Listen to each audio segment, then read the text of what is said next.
ആകാശവാണി. നമസ്കാരം. പ്രത്യേക വാർത്താ ബുള്ളറ്റിൻ വായിക്കുന്നത് ആമിന നജുമ.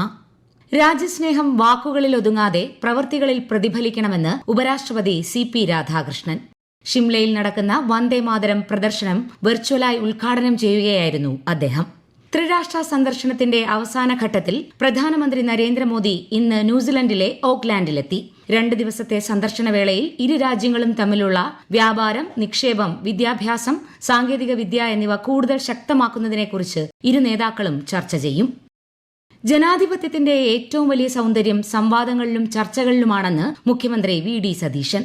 നിയമനിർമ്മാണ സഭകളുടെ പ്രവർത്തനങ്ങൾ യുവതലമുറ കൃത്യമായി മനസ്സിലാക്കേണ്ടത് അനിവാര്യമാണെന്നും അദ്ദേഹം പറഞ്ഞു. സെക്രട്ടേറിയറ്റിലെ പഴയ നിയമസഭാ മന്ദിരത്തിൽ സംഘടിപ്പിച്ച യങ് ഇന്ത്യൻസ് മോഡൽ പാർലമെന്റ് 2026 ആശംസ അറിയിക്കുകയായിരുന്നു അദ്ദേഹം.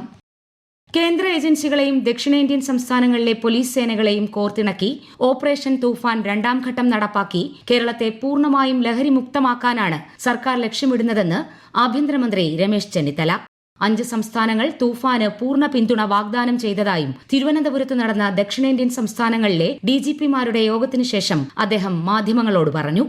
കേരളത്തിലെ കശുവണ്ടി വ്യവസായ മേഖലയിലെ പ്രതിസന്ധി പരിഹരിക്കുന്നതിന് ഇടപെടൽ അഭ്യർത്ഥിച്ച് മന്ത്രി ഷിബു ബേബി ജോൺ ഇന്ന് ന്യൂഡൽഹിയിൽ കേന്ദ്ര ധനമന്ത്രി നിർമ്മലാ സീതാരാമനെ സന്ദർശിച്ചു.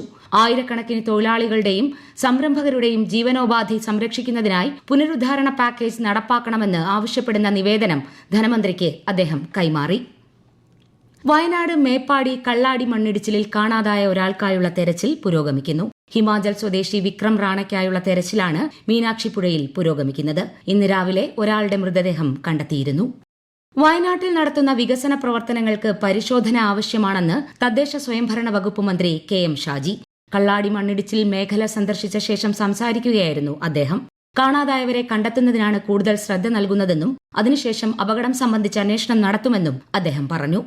US ആസ്ഥാനമായി പ്രവർത്തിക്കുന്ന കോറോ ഹെൽത്ത് കമ്പനിയുടെ കേരളത്തിലെ ഓഫീസുകളിൽ നിന്ന് 800-ലേറെ ജീവനക്കാരെ പിരിച്ചുവിട്ട സംഭവത്തിൽ തൊഴിൽ മന്ത്രി ബിന്ദു കൃഷ്ണയുടെ നേതൃത്വത്തിൽ ഇന്ന് കൊച്ചിയിൽ നടന്ന യോഗം തീരുമാനമാകാതെ പിരിഞ്ഞു.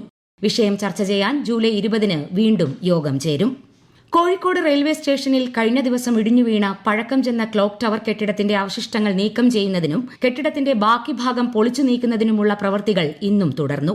സംഭവത്തിൽ റെയിൽവേ ഉദ്യോഗസ്ഥരോട് മനുഷ്യാവകാശ കമ്മീഷൻ വിശദീകരണം തേടിയിട്ടുണ്ട്. തൃശൂർ പൂമല ഡാമിലെ ജലവിതാനം ഉയരുന്ന സാഹചര്യത്തിൽ ഡാമിന്റെ ഷട്ടറുകൾ ഇന്ന് ഉച്ചയോടെ തുറന്നു.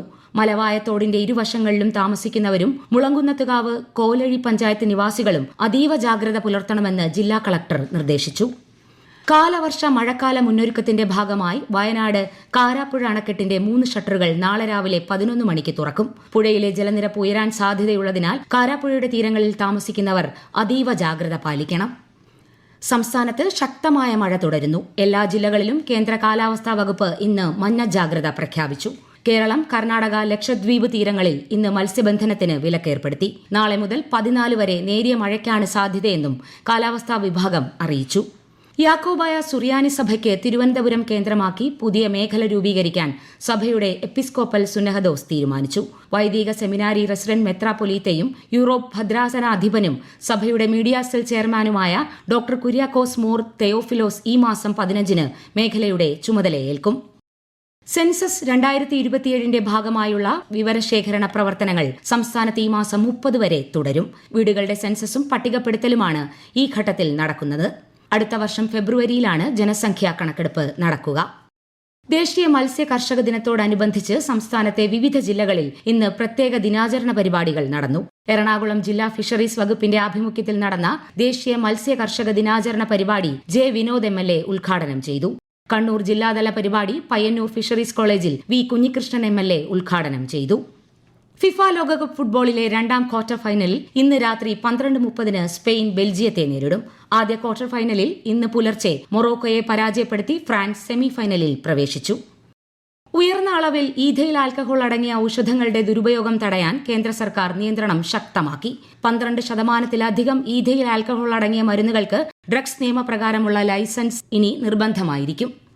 പ്രത്യേക വാർത്താ ബുള്ളറ്റിൻ കഴിഞ്ഞു. അടുത്ത വാർത്താ പ്രക്ഷേപണം നാളെ രാവിലെ 6:45.